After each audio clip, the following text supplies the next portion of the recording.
بسم الله الرحمن الرحيم. أم حسبت أن أصحاب الكهف والرقيم كانوا من آياتنا عجبا. صدق الله العلي العظيم. بسم الله الرحمن الرحيم. الحمد لله رب العالمين، الصلاة والسلام على أشرف المرسلين وعلى آله وصحبه أجمعين ومن تبعهم بإحسان إلى يوم الدين. إن نريد إلا الإصلاح ما استطعت وما توفيقي إلا بالله عليه توكلت وإليه أنيب. رب اشرح لي صدري ويسر لي أمري واحلل عقدة من لساني يفقهوا قولي. ബഹുമാനരായ സഹോദരന്മാരെ, അസ്സലാമു അലൈക്കും വറഹ്മത്തുള്ളാഹി വബറകാത്തു. അള്ളാഹു സുബ്ഹാനഹു വതആല നമ്മുടെ ഈ ഒത്തുചേരൽ അവൻ്റെ മാർഗത്തിലെ സ്വാലിഹായ ഒരു അമലായി സ്വീകരിക്കുമാറാകട്ടെ. പരിശുദ്ധ ഖുർആൻ മനസ്സിലാക്കുകയും അത് ജീവിതത്തിൽ പകർത്തുകയും ചെയ്യുന്ന മുത്തഖികളായ സദ്വൃത്തരായ ആളുകളുടെ കൂട്ടത്തിൽ അള്ളാഹു നമ്മെ എല്ലാവരെയും ഉൾപ്പെടുത്തി അനുഗ്രഹിക്കുമാറാകട്ടെ. സൂറത്തുൽ കഹ്ഫിലെ 9-ാമത്തെ ആയത്താണ് നമ്മൾ ഇന്ന് പഠിക്കുന്നത്. കഴിഞ്ഞ ആഴ്ച നമ്മുടെ ഒരു മോൻ്റെ സംശയത്തിന് ഞാൻ പറഞ്ഞിരുന്നു, ഈ ആഴ്ച മുതൽ നമ്മൾ കഥയാണ് പറയാൻ പോകുന്നത്. അസ്ഹാബുൽ കഹ്ഫിൻ്റെ കഥയിലേക്ക് നമ്മൾ കടക്കുകയാണ്. അപ്പം അത് പറയുമ്പോൾ അതിനൊരു ഇൻട്രൊഡക്ഷനായിട്ട് എനിക്ക് പറയാനുള്ളത്, വാസ്തവത്തിൽ കഥ ഇവിടെ നിന്നല്ല ആരംഭിക്കുന്നത്. കഥ ആരംഭിക്കുന്നത് 11-ാമത്തെ ആയത്ത് മുതലാണ്.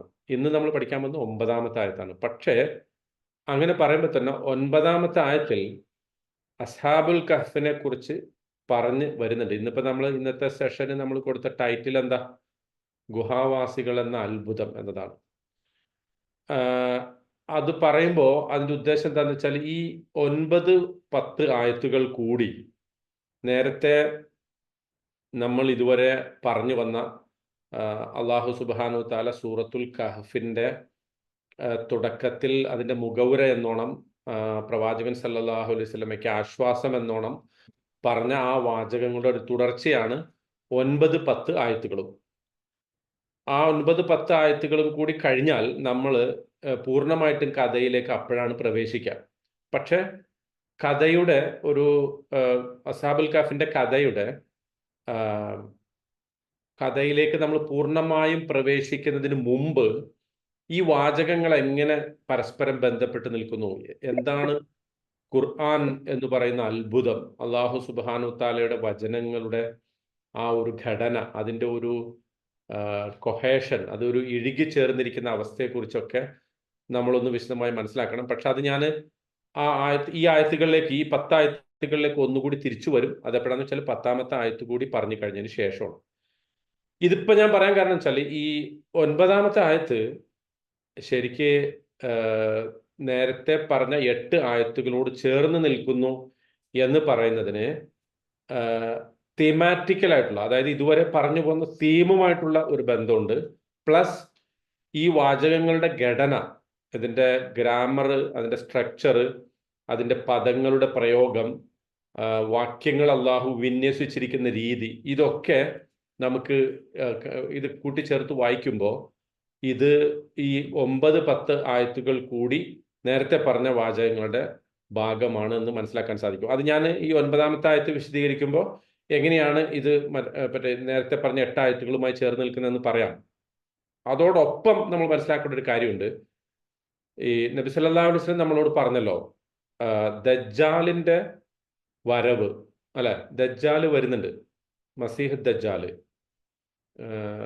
എന്താ പറയാൻ, അന്ത്യക്രിസ്തു, അല്ലെങ്കിൽ കള്ള യേശു എന്നോ എന്തൊക്കെ പറയുന്ന ആൻറ്റി ക്രൈസ്റ്റ്, അല്ലെ? ആൻറ്റി ക്രൈസ്റ്റ് എന്ന് പറയുന്ന ഒരു ദജ്ജാൽ വരാനുണ്ട്, മസീഹ് ദജ്ജാൽ.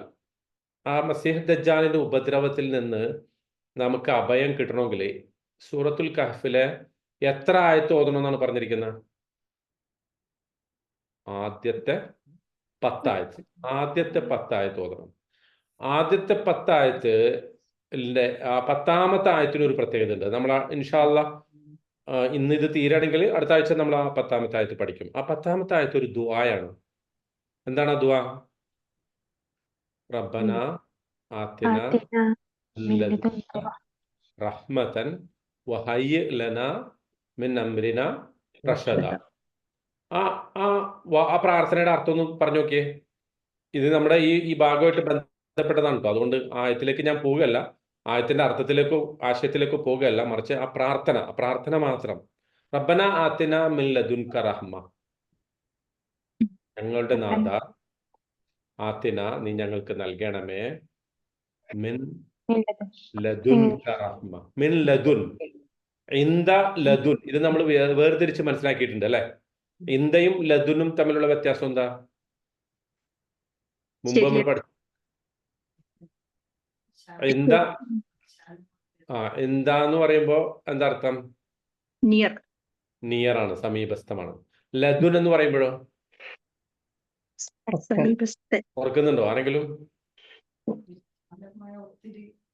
അതായത് പ്രത്യേകമായിട്ടുള്ള, ഞാൻ പറഞ്ഞല്ലോ നമ്മൾ പല സാധനങ്ങളും ഒളിപ്പിച്ചൊക്കെ വെക്കണതിനെ കുറിച്ചൊക്കെ ഒരിക്കൽ പറഞ്ഞില്ലേ, ഓർക്കണല്ലേ?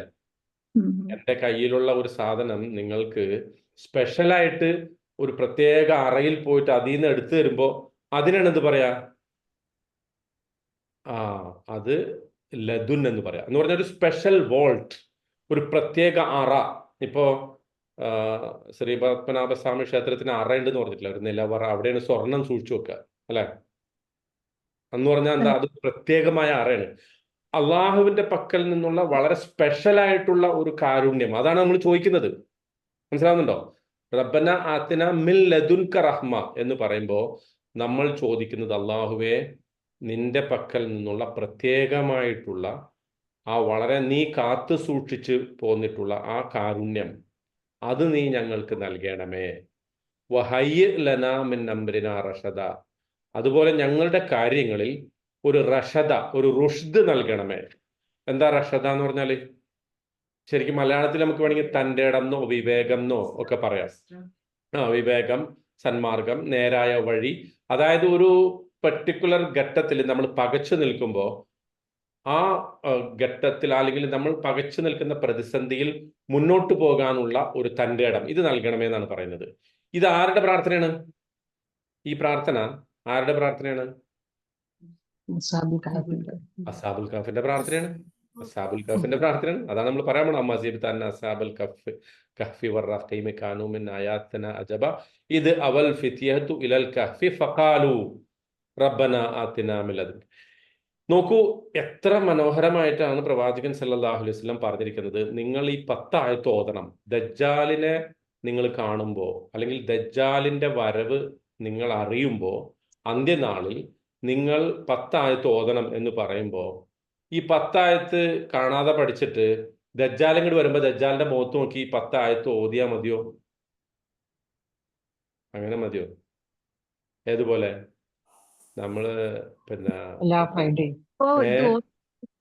ദജ്ജാലിനെ കാണുമ്പോ പേടിച്ചിട്ട് ഓതുതന്നെയില്ല, പേടിച്ചിട്ട് ഇത് മറന്നു. അതുകൊണ്ടാണ് ഇതിന്റെ അർത്ഥം ഇത്ര വിശദമായി നമ്മൾ പഠിക്കണമെന്ന് പറയണം. മനസ്സിലാവുന്നുണ്ടോ? ഈ ഖുർആൻ ക്ലാസ്സിൽ നിങ്ങൾ അറ്റൻഡ് ചെയ്യണമെന്ന് പറയുന്നതിന്റെ ഒരു കാരണം, അഥവാ ദജ്ജാലിനെ കാണാൻ ഭാഗ്യം ഉണ്ടായാല്, ഭാഗ്യവും നിർഭാഗ്യവും ഉണ്ടായാല്, അറ്റ്ലീസ്റ്റ് എന്താണ് ദജ്ജാലിനെ കുറിച്ച്, ദജ്ജാലിന്റെ മാർഗം, അയാളുടെ ഉപദ്രവത്തിൽ നിന്ന് രക്ഷപ്പെടാൻ നമ്മൾ എന്താ ഈ ഓതാൻ പോണത്, അത് നമ്മൾ പറയണം. എന്താ ഇങ്ങോട്ട് പറഞ്ഞാണോ?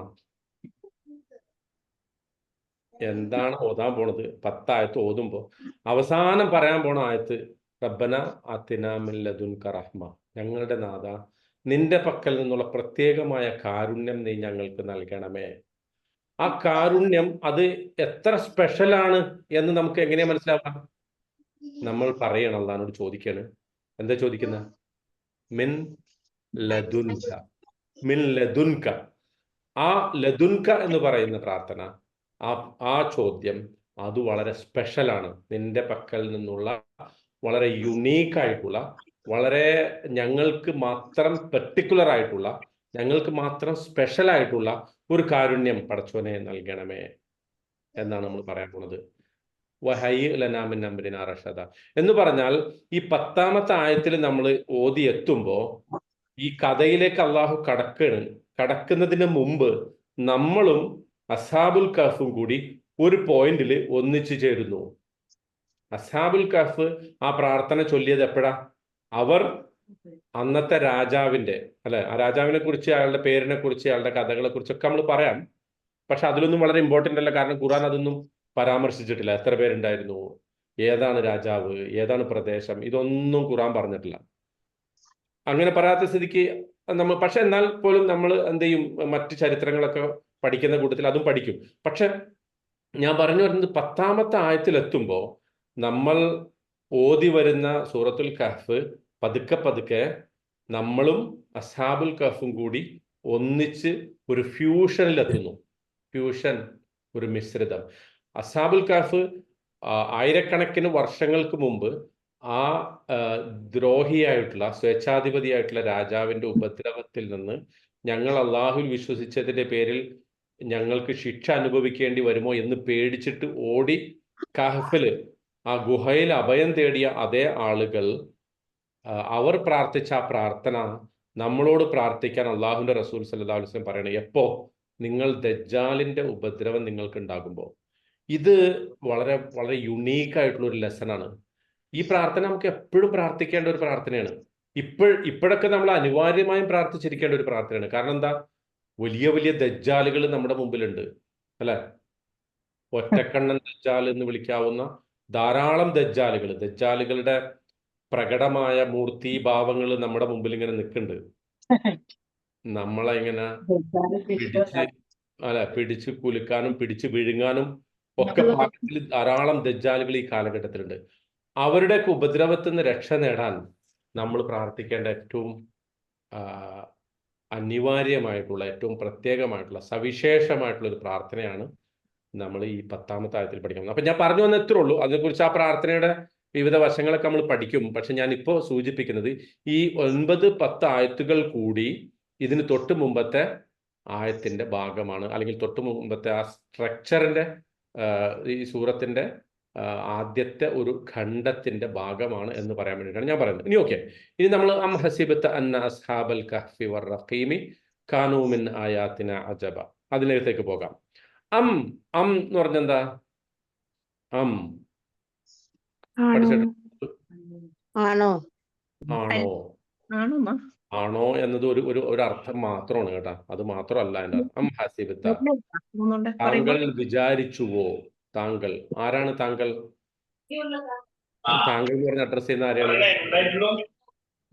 റസൂലിനെയാണ്, നബിയാണ്. നബിയെ അഡ്രസ് ചെയ്യുന്നതിലൂടെ നമ്മളെയും കൂടെ അള്ളാഹു അഡ്രസ് ചെയ്യണം. ഓക്കെ, അതും ഞാൻ പറയാം, വിശദീകരിക്കാം. ഹസിബത്ത എന്ന് പറഞ്ഞാൽ ഹസബ യഹ്സിബു, വിചാരിക്കുക എന്നാണ്, കരുതുക. ഒരുപാട് അർത്ഥങ്ങളുണ്ട് ഹസിബക്ക്, അതും നമ്മൾ പറയാം. അപ്പോൾ താങ്കൾ വിചാരിച്ചുവോ? അം ഹസിബത്ത അന്ന അസ്ഹാബൽ കഹ്ഫ്, കഹ്ഫിന്റെ ആളുകൾ, ഗുഹാവാസികൾ, റഖീം, റഖീബ് എന്ന് പറഞ്ഞ ടാബ്ലറ്റ്, ഫലകം, ഒരു ഫലകം, പേരുകളൊക്കെ എഴുതി പിടിപ്പിക്കുന്ന ഫലകം. അതിനും ഒരുപാട് മീനിങ് ഉണ്ട്, നമ്മൾ വിശദീകരിക്കാം. അപ്പം ഗുഹയുടെയും ഈ ഫലകത്തിന്റെയും ആളുകൾ, what does that mean? I will explain later. അവര് ആണെന്ന് താങ്കൾ വിചാരിക്കുന്നുണ്ടോ? കാനൂ, അവരായിരുന്നിട്ടുണ്ടോ? മിൻ ആയാത്തിന അജബ, നമ്മുടെ ദൃഷ്ടാന്തങ്ങളിൽപ്പെട്ട ഒരു അത്ഭുതകരമായ സംഗതിയാണ് എന്ന് താങ്കൾ വിചാരിക്കുന്നുണ്ടോ? ഒറ്റ നോട്ടത്തിൽ ഇത് കേൾക്കുമ്പോൾ, ഒറ്റ ഹിയറിംഗിൽ കേൾക്കുമ്പോൾ ഇതൊരു വലിയ അത്ഭുതമാണെന്നാണോ തോന്നുക? അത് അത്ഭുതം അല്ല എന്നാണോ തോന്നുക? അം ഹസിബത അന്ന അസ്ഹാബൽ കഹ്ഫി വറഖീമി കാനൂ മിൻ ആയാതിന അജബ, താങ്കൾ വിചാരിക്കുന്നുണ്ടോ എന്ന് പറഞ്ഞാൽ നമ്മളോട് അള്ളാഹ് ചോദിക്കണം, നമ്മളെല്ലാവരും, റസൂലിനോട് പറയുമ്പോൾ നമ്മളെല്ലാവരോടും പറയണം. അം ഹസിബത അന്ന അസ്ഹാബൽ കഹ്ഫി വറഖീമി കാനൂ മിൻ ആയാതിന അജബ, ഈ കഹ്ഫിന്റെ ആളുകൾ, ഗുഹയുടെ ആളുകൾ, അതുപോലെ ഈ ഫലകത്തിൽ പേരെഴുതി വെച്ച ആളുകൾ, അവരൊക്കെ നമ്മുടെ ദൃഷ്ടാന്തങ്ങളിൽപ്പെട്ട ഒരു അത്ഭുതകരമായ സംഗതിയായിട്ട് നിങ്ങൾക്ക് തോന്നുന്നുണ്ടോ എന്ന് അള്ളാഹ് ചോദിക്കുമ്പോൾ അതിന്റെ അർത്ഥം എന്താ? No, it's not that much strange. അത്ര വലിയ അത്ഭുതമൊന്നും അല്ല ഇത്. കാരണം അള്ളാഹുവിന്റെ അതിനേക്കാളും വലിയ അത്ഭുതം നിങ്ങൾ ഓതിക്കൊണ്ടിരിക്കുകയാണ് ഇപ്പോ. മനസ്സിലാവുന്നുണ്ടോ? ഈ ഈ സൂറത്ത് തുടങ്ങുന്നത് എങ്ങനെയാ? അൽഹംദുലില്ലാഹില്ലദീ അൻസല അലാ അബ്ദിഹിൽ കിതാബ്, തന്റെ ദാസന് വേദഗ്രന്ഥം അവതരിപ്പിച്ച അള്ളാഹുവിനാണ് സർവസ്തുതിയും, ശുക്രിൽ പൊതിഞ്ഞ സർവസ്തുതിയും അവനാണ്. അപ്പൊ അതാണ് ഏറ്റവും വലിയ അത്ഭുതം. അള്ളാഹുവിന്റെ ഗ്രന്ഥം നിങ്ങൾ കയ്യിലെടുത്തിരിക്കുന്നു. എല്ലാ കാലത്തേക്കും കയ്യമൻ, നിങ്ങളെ നേരെ ചൊവ്വ നിലനിർത്തുന്ന ഒരു ഗ്രന്ഥം കയ്യിലെടുത്തിട്ട് അത് പാരായണം ചെയ്തുകൊണ്ടിരിക്കുമ്പോൾ നിങ്ങൾ ഈ കഹ്ഫിന്റെ ആളുകളും ഈ ഫലകത്തിൽ പേര് വെച്ച ആളുകളും ഒക്കെ വലിയൊരു അത്ഭുതമായിട്ട് കരുതേണ്ടതില്ല. ഓക്കെ, അതിൻ്റെ അകത്തേക്ക് ഞാൻ വരാം.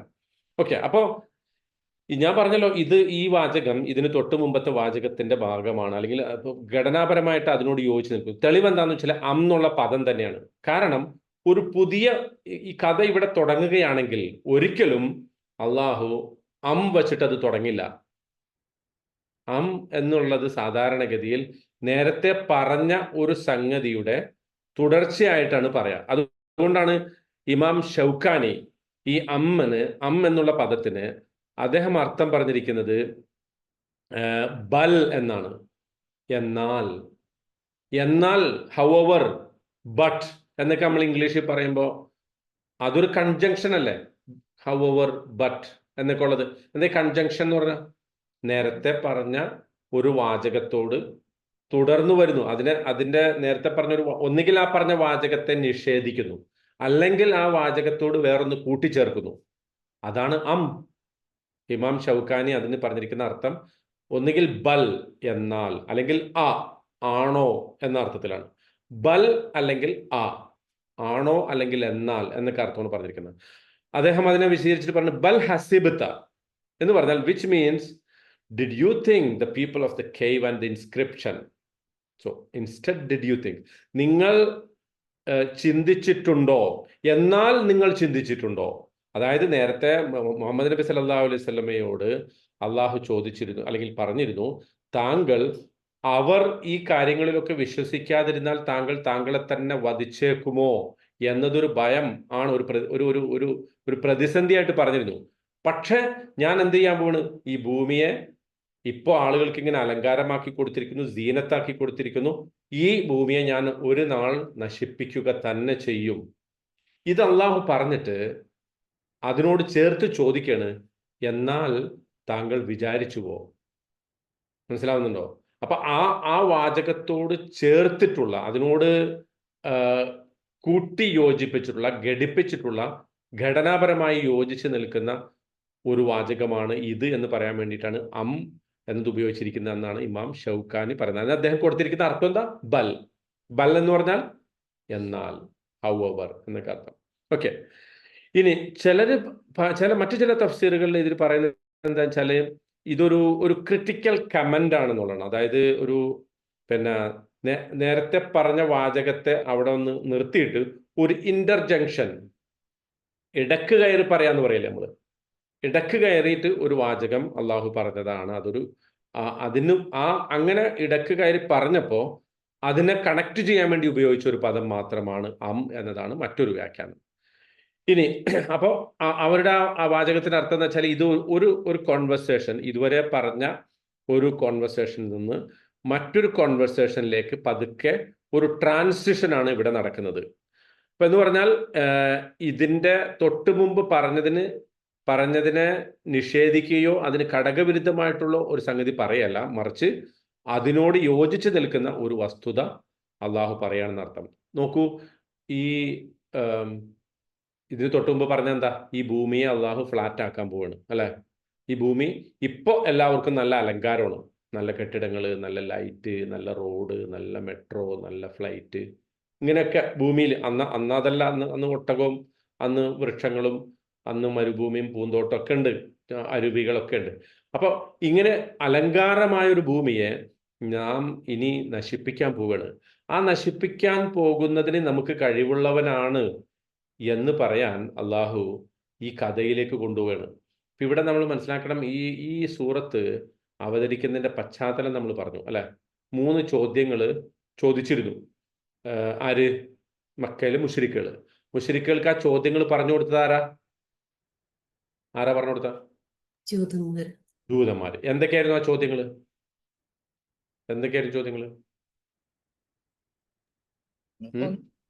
ഓർക്കുന്നു?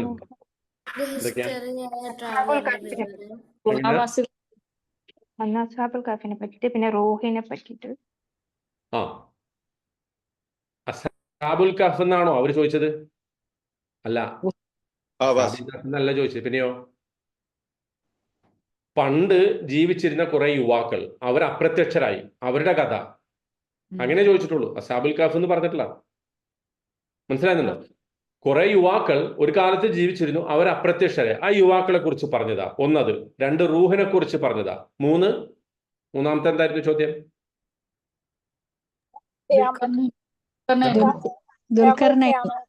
ദുൽഖർനൈൻ. പക്ഷെ ദുൽഖർനൈൻ എന്നല്ല അവർ ചോദിച്ചത്.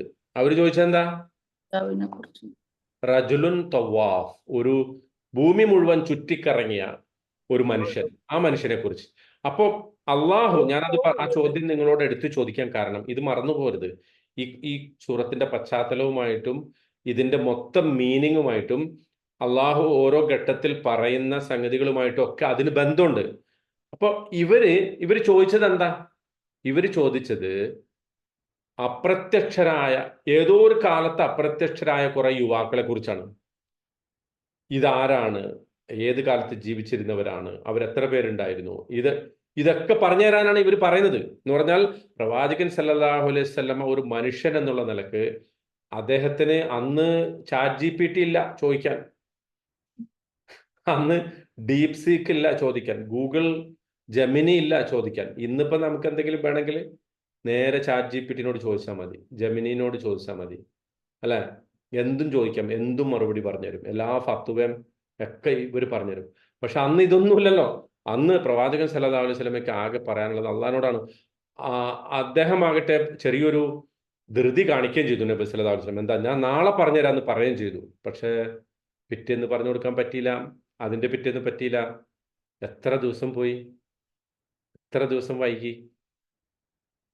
ഞാൻ പറഞ്ഞിരുന്നു അതൊക്കെ എത്ര ദിവസം വൈകി. 15 days.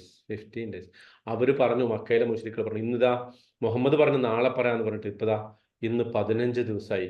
15 ദിവസമായിട്ട് ഇതിന് മറുപടിയില്ല. എന്തുകൊണ്ട്? മുഹമ്മദിന്റെ കള്ളമൊക്കെ പൊളിഞ്ഞു എന്നൊക്കെ അർത്ഥത്തിൽ അവർ പറഞ്ഞു പരത്തി. ഇതാണ് അള്ളാഹു സുബ്ഹാനഹു വ തആല പൊളിക്കുന്നത്. ഇപ്പോ അവർ ചോദിച്ച ചോദ്യങ്ങൾക്ക് വളരെ വ്യക്തമായ ഉത്തരം അള്ളാഹു നൽകുന്നു. ആ ഉത്തരത്തോടൊപ്പം അവർ ചോദിച്ചതിന്റെ അപ്പുറത്തേക്ക് ഉത്തരം നൽകും. ആ ചോദ്യത്തിന്റെ ഇങ്ങോട്ടാണോ? ഓക്കെ. ആ ചോദ്യത്തിന്റെ ഉത്തരം നൽകുമ്പോൾ അള്ളാഹു പറയുന്ന വളരെ പ്രധാനപ്പെട്ട ഒരു വാക്ക്, ഇത് വലിയ അത്ഭുതമൊന്നും അല്ല എന്നുള്ളതാണ്. അതാണ് ഞാൻ പറഞ്ഞത്. അം ഹസീബത്ത് അന്ന അസ്ഹാബൽ കഹ്ഫി വറഖീമി കാനൂ മിൻ ആയാതിനാ അജബ. നിങ്ങൾ വിചാരിക്കുന്നുണ്ടോ ഇതൊക്കെ വലിയ അത്ഭുതമാണെന്ന്? അപ്പോ ഈ നോക്കൂ, ഖുർആന്റെ വാചകത്തിന്റെ ഘടന ഒരിക്കലും നമ്മളൊരു പുസ്തകത്തിന്റെ സ്ട്രക്ചർ, ഒരു നോവൽ വായിക്കുമ്പോൾ അതിനൊരു ഘടന ഉണ്ടാവും, അല്ലെ? അല്ലെങ്കിൽ ഒരു കഥ വായിക്കുമ്പോൾ ആ കഥയ്ക്ക് ഒരു ഘടന ഉണ്ടാവും. ഇനി അതല്ല, ഒരു ഫിസിക്സോ ബയോളജിയോ ഒക്കെ വായിക്കുമ്പോൾ അതിന്റെ ചാപ്റ്ററുകൾക്ക്, അത്തരം ഗ്രന്ഥങ്ങൾ, അത് ഫിക്ഷൻ ആകട്ടെ നോൺ ഫിക്ഷൻ ആകട്ടെ, ആ വാചകത്തിനും അതിന്റെ പരസ്പര ചാപ്റ്ററുകൾക്കൊക്കെ ഒരു ഘടന ഉണ്ടാവും. അത്തരം സർവ്വസാധാരണമായിട്ടുള്ള എല്ലാ ഘടനയിൽ നിന്നും പുറത്താണ് ഖുർആനിന്റെ വാചക ഘടന. അത് തന്നെ ഒരു വലിയ പഠന വിഷയമാണ്, വലിയ ചിന്താ വിഷയമാണ്. അപ്പം ഇത്രയും അള്ളാഹു പറഞ്ഞ ഒരു സംഗതി, അതിനെക്കുറിച്ച് ഞാൻ ഒന്നുകൂടി ഞാൻ പറഞ്ഞല്ലോ, ഇതിൻ്റെ അകത്തേക്ക് ഞാൻ വരുന്നുണ്ട്. ഈ 10 ആയത്തുകളുടെ ഘടനാപരമായ ഒരു ഭംഗിയെക്കുറിച്ചിട്ടുള്ള, നമ്മളെ അത്ഭുതപ്പെടുത്തുന്ന, നമ്മളെ കോരിത്തെരിപ്പിക്കുന്ന വസ്തുതകൾ ഇതിന്റെ ഘടനയിലുണ്ട്. അതിനകത്തേക്ക് വരുന്നുണ്ട്. പക്ഷെ ഇവിടെ ഇപ്പൊ നോക്കൂ, ഈ ട്രാൻസിഷൻ നോക്കൂ.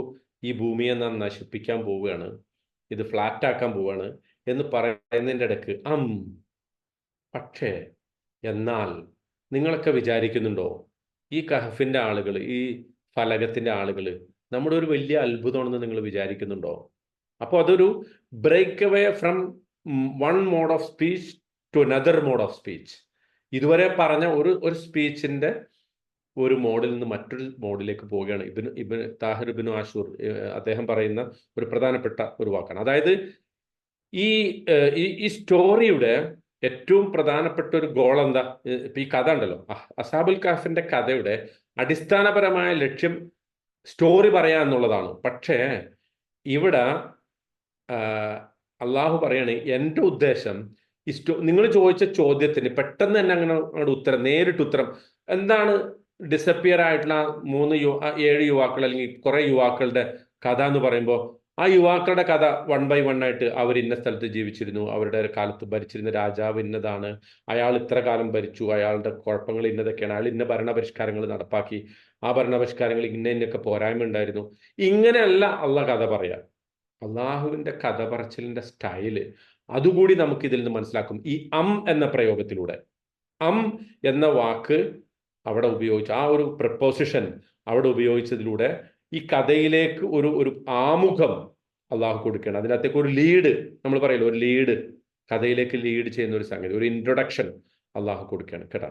ഓക്കെ, ഇനി ഈ വേറൊരു സംഗതി കൂടിയുണ്ട്. ഇവര് മരണത്തിന് ശേഷം മറ്റൊരു ജീവിതം ഇല്ല എന്ന് വിചാരിച്ചിരുന്ന ആളുകളായിരുന്നു മക്കയിലെ മുശ്രിക്കുകൾ. അവരാണല്ലോ ഈ കഥയൊക്കെ ചോദിക്കുന്നത്. എന്തിനാ ഈ കഥ ചോദിക്കുന്നത്? എന്തിനാണ് ഈ അപ്രത്യക്ഷരായ യുവാക്കളുടെ കഥ അവര് റസൂലിനോട് ചോദിച്ചതിന്റെ ഉദ്ദേശം എന്താ? ഒന്ന് ആലോചിച്ച് നോക്കിയേ, എന്തായിരിക്കും അതിന്റെ ഉദ്ദേശം? റസൂലിന് ഉത്തരം മുട്ടിക്കാം. റസൂലിന് ഉത്തരം മുട്ടിച്ചാൽ അവർക്ക് എന്താ നേടാനുള്ളത്?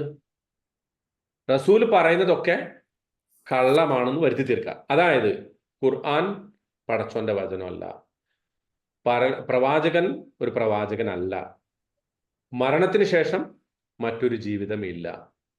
അപ്പൊ അള്ളാഹു ഇവർ ചോദിച്ച ചോദ്യവും ആ ചോദ്യത്തിന്റെ പിന്നിലുള്ള അവരുടെ ഉദ്ദേശവും അവരുടെ കുതന്ത്രം, അങ്ങനെ ഉണ്ടല്ലോ. നമ്മളോട് ഒരാള് ഒരു യുക്തിവാദി, ഒരു അമുസ്ലിം പ്രത്യേകിച്ച്, അല്ലെങ്കിൽ ഒരു മുസ്ലിം തന്നെ ആയിക്കോട്ടെ, ഇപ്പൊ പടച്ചോനിലൊന്നും വിശ്വസിക്കാത്ത ഒരാള് ഒരു ചോദ്യം ചോദിക്കുമ്പോൾ ആ ചോദ്യത്തിന് ഉത്തരം മാത്രം അതും കൂടി ഇതിൽ നിന്ന് കിട്ടുന്നുണ്ട് കേട്ടോ. നമുക്ക് അള്ളാന്റെ കഥ പറച്ചിലിന്റെ സ്റ്റൈലിൽ നിന്ന് നമുക്ക് അതും കൂടെ കിട്ടുന്നുണ്ട്. അവരൊരു ചോദ്യം ചോദിക്കുമ്പോൾ ആ ചോദ്യത്തിന്റെ ഉത്തരത്തിൽ, അല്ലെങ്കിൽ ആ ചോദ്യത്തിന്റെ പിന്നിൽ ഒളിഞ്ഞിരിക്കുന്ന ഒരു ദുരുദ്ദേശമുണ്ട്. ആ ദുരുദ്ദേശം കൂടി നമ്മൾ വെളിവാക്കി കൊടുക്കണം. ഇതാണ് അള്ളാഹു ഇവിടെ ചെയ്യുന്നത്. അതായത് ഗുഹാവാസികളെ കുറിച്ച്, ആ അപ്രത്യക്ഷരായ യുവാക്കളെ കുറിച്ച് അവർ ചോദിക്കുമ്പോൾ അവരുടെ ഉദ്ദേശം പ്രവാചകൻ സല്ലല്ലാഹു അലൈഹി വസല്ലമയെ കളവാക്കുക, അദ്ദേഹത്തിന്റെ വാദങ്ങളുടെ മുനയൊടിക്കുക. അദ്ദേഹം അടിക്കടി അവരോട് പറഞ്ഞുകൊണ്ടിരിക്കുന്ന പരലോകമില്ല, അള്ളാഹു എന്ന് പറയുന്ന ഒരു ശക്തി, ഒരു ഗ്രന്ഥവും ഇറക്കിയിട്ടില്ല, പ്രവാചകൻ മുഹമ്മദ് നബി സല്ലല്ലാഹു അലൈഹി വസല്ലം അള്ളാഹുവിന്റെ ദൂതനല്ല, ഇത്തരം വാദങ്ങളുടെ ഒക്കെ പൊള്ളത്തരം അള്ളാഹു പൊളിച്ച് കാണിച്ചു കൊടുക്കുകയാണ്. അതായത് കുറെ കാലം ഒരു ഗുഹയിൽ ഉറങ്ങിയ ആളുകളെ അള്ളാഹു എങ്ങനെ ജീവിപ്പിച്ചു, എന്നിട്ട് അവർ പെട്ടെന്ന് തന്നെ ആളുകളുടെ മുമ്പിൽ പ്രത്യക്ഷപ്പെട്ടു. ഇതൊക്കെ പരലോകത്തിനും നാളെ മരണത്തിന് ശേഷം ഒരു ജീവിതം ഉണ്ടാകുമെന്നതിന്റെ ഒരു തെളിവായിക്കൊണ്ട് അള്ളാഹു സുബ്ഹാനഹു തആല അവർക്ക് പറഞ്ഞു കൊടുക്കണം. ആ പറഞ്ഞു കൊടുക്കുന്നതിന്റെ ഒരു ആമുഖം എന്നുള്ള നിലക്കാണ് ഈ കഥയെ അള്ളാഹു ഉപയോഗപ്പെടുത്തുന്നത്. അപ്പൊ നോക്കൂ, അവർ ഒരു തന്ത്രം പ്രയോഗിച്ചിട്ട് ഒരു ചോദ്യം ചോദിച്ചിട്ട് പ്രവാചകനെ അടിച്ചിരുത്താനും ശ്രമിച്ചപ്പോ അള്ളാഹു എന്ത് ചെയ്യാണ്? അതേ ചോദ്യത്തിന് ഉത്തരം പറഞ്ഞുകൊണ്ട് അവരുടെ സകല വാദങ്ങൾക്കും ഒരു മറുപടി കൊടുക്കണം. ആ മറുപടിയുടെ ഒരു ആമുഖ വർത്തമാനമായിക്കൊണ്ടാണ് അള്ളാഹു ഈ എന്ന് പറയുന്ന ആ വാക്ക് അവിടെ പ്രത്യേകമായി ഉദ്ദേശിക്കുക. അപ്പൊ ശരിക്കും നോക്കൂ, ആ എന്ന ഒരൊറ്റ പദത്തിന് മാത്രം അതിവിശാലമായ ഒരു അർത്ഥമുണ്ട്. ഈ വാചകത്തിന്റെ ഘടനയിൽ അതിനൊരർത്ഥമുണ്ട് എന്നതാണ് ഏറ്റവും പ്രധാനപ്പെട്ട സംഗതി കേട്ടോ. മറ്റൊരു വ്യാഖ്യാനം പറയുന്നത് ഈ എന്നത് ഒരു ശ്രദ്ധ ആകർഷിക്കാനുള്ള ഒരു നമ്പറാണ് എന്നുള്ളതാണ്. അതായത് നമ്മൾ പറയുമല്ലോ, ഇപ്പൊ ചിലപ്പോൾ തന്നെ നമ്മൾ വാക്കുകൾ സംസാരിക്കുമ്പോൾ ഇങ്ങനെ കിട്ടാതെ വരുമ്പോൾ നമ്മളിങ്ങനെ തപ്പുമല്ലോ. അപ്പൊ ചിലര് എന്ത് ചെയ്യും, ആ ഒരു പോസിനെ അടുത്തൊരു വരാനിരിക്കുന്ന ഒരു വാചകത്തിന്റെ പ്രലൂഡായിട്ട് ഉപയോഗിക്കും. അങ്ങനെ ഉപയോഗിച്ചതാണ് എന്ന് പറഞ്ഞാൽ എന്നുള്ള ആ പദം തന്നെ ഇംഗ്ലീഷിലൊക്കെ ചിലപ്പോൾ നമ്മൾ ചില ട്രാൻസ്ക്രിപ്റ്റ് ഒക്കെ കാണുമ്പോൾ കാണാൻ സാധിക്കും. ആളുകൾ ഇങ്ങനെ ഒരു പോസ്, ഒരു നിർത്തുക എന്നുള്ളൊരു സംഗതി, അതാണ് അങ്ങനത്തെ ഒരു പോസാണ് അത് എന്നും പറയുന്ന ആളുകളുണ്ട്. ഇമാം അബൂ സഹറ അതിനെ കുറിച്ച് പറഞ്ഞിട്ടുള്ളത് ഇതൊരു ചോദ്യമായിട്ട് അള്ളാഹു ഉപയോഗിക്കുകയാണ്. അതായത് എന്ന് പറയുന്നത് ഒരു അദാത്തുൽ ഇസ്തിഫഹാമാണ്. അതിന്റെ ഉദ്ദേശം അവർ പറയുന്ന സംഗതികളിലേക്ക് അള്ളാഹു ശ്രദ്ധ ക്ഷണിക്കുകയാണ്. നിങ്ങൾ വലിയൊരു അത്ഭുതമായി പറയുന്ന ഈ കാര്യം അത്ര അത്ഭുതമൊന്നും അല്ല, അത്ഭുതമാണെന്ന് നിങ്ങൾ വിചാരിക്കുന്നുണ്ടോ എന്നൊരു ചോദ്യത്തിലൂടെ അവർക്ക് തിരിച്ച് അവരുടെ ആ കാര്യത്തിലേക്ക് ശ്രദ്ധ ക്ഷണിക്കുകയാണ് എന്നതാണ് അദ്ദേഹം പറയുന്നത്. പക്ഷെ ആ വാദത്തിന് വലിയ പ്രത്യേകമായ സ്വീകാര്യതയില്ല. എന്നാൽ പോലും അത് നമ്മൾ ഇവിടെ ഉദ്ധരിക്കുകയാണ് കേട്ടോ. ഓക്കെ, ഇനി മറ്റൊരു സംഗതി ഹസിബ്ത എന്ന് പറഞ്ഞല്ലോ. താങ്കൾ വിചാരിക്കുന്നുണ്ടോ? താങ്കൾ വിചാരിക്കുന്നുണ്ടോ എന്ന് പറയുമ്പോൾ അതിൽ നമ്മളും കൂടി പെട്ടിട്ടുണ്ട് എന്നത് ഖുർആന്റെ ഒരു ശൈലിയാണ്. ഇപ്പോൾ ഉദാഹരണത്തിന് യായുഹൻ നബിയു ഇൻ തല്ലഖ്തുമുൻ നിസാ എന്ന് സൂറത്തു തലാഖിൽ പറഞ്ഞിട്ടുണ്ട് അല്ലെ. അല്ലയോ പ്രവാചകരെ, താങ്കൾ നിങ്ങൾ എന്ന് പറഞ്ഞിട്ടാണ് അവിടെ പറയുന്നത്. നിങ്ങൾ പിന്നെ സ്ത്രീകളെ വിവാഹമോചനം ചെയ്താൽ, റസൂല് ആരെങ്കിലും വിവാഹമോചനം ചെയ്തിട്ടുണ്ടോ? അല്ലാണ്ട് റസൂല് ചെയ്തിട്ടില്ലല്ലോ. അപ്പോ അവിടെ ഉദ്ദേശിക്കുന്ന ആരാ? റസൂലിനെ യായുഹൻ നബിയു എന്ന് പറഞ്ഞിട്ട് തന്നെ അള്ളാഹ് പറയുന്നത് നമ്മളെയും കൂടി ഉദ്ദേശിച്ചിട്ടാണ്. അപ്പോ ഇന്ന് ഇത് ആരൊക്കെ ഇത് പാരായണം ചെയ്യുന്നുണ്ടോ, ഈ സൂറത്തുൽ കഹഫ് പാരായണം ചെയ്യുന്നുണ്ടോ, അവരോടൊക്കെ അള്ളാഹു ചോദിക്കാണ്, ഇത് നിങ്ങളും കൂടി അങ്ങനെ വിചാരിക്കുന്നുണ്ടോ എന്നതാണ് ചോദ്യം. അപ്പൊ ഇനി ഈ ഹസിബത്ത് എന്ന പദം, ഹസബ എന്ന പദത്തിന് ശരിക്കൊരു അതിന്റെ വാക്കർത്ഥം ഒരു പ്രിസൈസ് കാൽക്കുലേഷൻ എന്നാണ്. കൃത്യമായ കണക്ക് കൂട്ടുക, അതിനാണ് എന്ത് പറയാ? ഹസബ എന്ന് പറയാം. അപ്പോ സൂറത്തുർ റഹ്മാനില് അശ്ശംസു വൽ ഖമറു ബിഹുസ്ബാൻ എന്നുണ്ട് അല്ലെ. ആ ഹുസ്ബാന്റെ അർത്ഥം എന്താ? ഒരു സൂര്യനും ചന്ദ്രനും ഒരു പ്രത്യേകമായ വളരെ പ്രിസൈസ് ആയിട്ടുള്ള ഒരു കാൽക്കുലേഷനിലൂടെയാണ് ചലിച്ചുകൊണ്ടിരിക്കുന്നത്. മനസ്സിലാവുന്നുണ്ടോ? സൂര്യനും ചന്ദ്രനും കൃത്യമായ ഒരു കാൽക്കുലേഷനിലൂടെയാണ് ചലിക്കുന്നത്. ഹിസാബ് കറക്റ്റ്. ഹിസാബാത്ത്, മുഹാസബ് ഒക്കെ അത് തന്നെയാണ്. പക്ഷെ ഈ ഹുസ്ബാന് വേറൊരു അർത്ഥം കൂടെ ഉണ്ട്. ടൈംഡ് ഡിസ്ട്രക്ഷൻ എന്നൊരു അർത്ഥം കൂടെ ഉണ്ട്. അതായത് ഒരു ടൈം ബോംബൊക്കെ വെച്ച് നശിപ്പിക്കുമല്ലോ, അതിനെ പറയാം ടൈം ബോംബ് എന്നാണല്ലോ. ബോംബാണെങ്കിലും അത് ടൈംലി ആണ്, ടൈംഡ് ഡിസ്ട്രക്ഷൻ. ഇപ്പൊ ഉദാഹരണത്തിന് ഇതേ സൂറത്തുൽ കഹഫിൽ തന്നെ ആ തോട്ടക്കാരുടെ തോട്ടം നശിപ്പിക്കുന്നതിനെ കുറിച്ച് ഹുസ്ബാനം മിനസ് സമാ എന്ന് പറയുന്നുണ്ടല്ലോ അല്ലെ. ആകാശലോകത്ത് നിന്ന് ഒരു പ്രിസൈസ് ആയിട്ടുള്ള കണക്ക് കൂട്ടിയിട്ടുള്ള ഒരു നാശം, ഒരു വലിയ വിപത്ത് അള്ളാഹു വരുത്താൻ സാധിക്കും.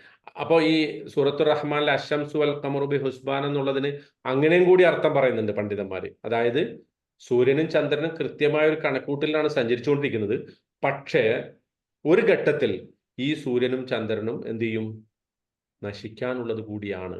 കാരണം അർ റഹ്മാൻ അല്ലമൽ ഖുർആൻ അല്ലെ, ഖലഖൽ ഇൻസാൻ അല്ലമഹുൽ ബയാൻ അശ്ശംസു വൽ ഖമറു ബിഹുസ്ബാൻ വന്നജ്മു വശ്ശജറു യസ്ജുദാൻ. അതായത് ഖുർആൻ എന്ന് പറയുന്നത് അന്ത്യനാളിന്റെ ഒരു അടയാളമാണ് അല്ലെ. പ്രവാചകൻ സല്ലല്ലാഹു അലൈഹി വസല്ലം ആഗമനം അള്ളാഹുവിന്റെ അന്ത്യനാൾ വരാനിരിക്കുന്നു എന്നതിന്റെ അടയാളമാണ്. അടുത്ത അടയാളമാണ് ഈ സൂര്യനും ചന്ദ്രനും ഒക്കെ നശിക്കാൻ പോകുന്നു എന്നുള്ളത്. അതുകൂടി അതിന്റെ ഭാഗമാണ് എന്ന് പണ്ഡിതന്മാർ അതിനെക്കുറിച്ച് പറയുന്നത്. ഓക്കെ, അപ്പൊ നമ്മൾ സൂറത്തുർ റഹ്മാൻ പഠിക്കുമ്പോൾ അത് വിശദമായി പഠിക്കാം. അപ്പൊ ഞാൻ ആനുഷംഗികമായിട്ട് പറഞ്ഞു എന്ന് മാത്രം. ഓക്കെ, ഇനി ഹസിബയുടെ മറ്റൊരർത്ഥം നൊബിലിറ്റി, അതായത് നല്ല തറവാടുകാർക്ക് പറയും ഹസിബ്. അവന്റെ ഹസബ്, ഇപ്പൊ ഉറുദുവിലൊക്കെ ഒരു പ്രയോഗം ഉണ്ട്, അവന്റെ ഹസബുൻ നസബ്. അതാണ് നസബ് എന്ന് പറഞ്ഞാല് കുടുംബം, തറവാട്. ഹസ്ബ് നസ്ബ്, അതായത് ഏത് കാൽക്കുലേഷനിലാണ് എങ്ങനെയാണ് അത് വന്നിട്ടുള്ളത് എന്നുള്ളത് കേട്ടാ. അങ്ങനെ അപ്പോ വലിയ പൂർവഗാമികളെ കുറിച്ച്, പഴയ അതിനെക്കുറിച്ച്, അങ്ങനെ ഇസ്ലാമിൽ അങ്ങനെ തറവാടും മഹിമയൊന്നുമില്ല, പക്ഷെ ആളുകൾ പ്രയോഗിക്കുന്ന ഒരു പദം അതിന്റെ ഭാഗത്താണ്. പിന്നെ നമ്മൾ നേരത്തെ പറഞ്ഞ ഹിസാബ്, ഹസിബ, ടു അക്കൗണ്ട് ഫോർ സംതിങ്, കാര്യങ്ങളെ എണ്ണിക്കണക്കാക്കുക, അതിന് ഹസിബ പറയും. പിന്നെ ഹസിബ എന്ന് പറയുമ്പോൾ ഒരു ക്വാണ്ടിറ്റി, ഒരു കൃത്യമായ കണക്ക്. അപ്പൊ അവിടെ ഹസിബത്ത, താങ്കൾ ഇങ്ങനെ കണക്ക് കൂട്ടിയിട്ടുണ്ടോ? നമ്മൾ ചോദിക്കുമല്ലോ, വിചാരിക്കുന്നതിനെ കുറിച്ച് നമ്മളും പറയുമല്ലോ, കണക്ക് കൂട്ടിയിട്ടുണ്ടോ എന്ന് നമ്മൾ ചോദിക്കുമല്ലോ.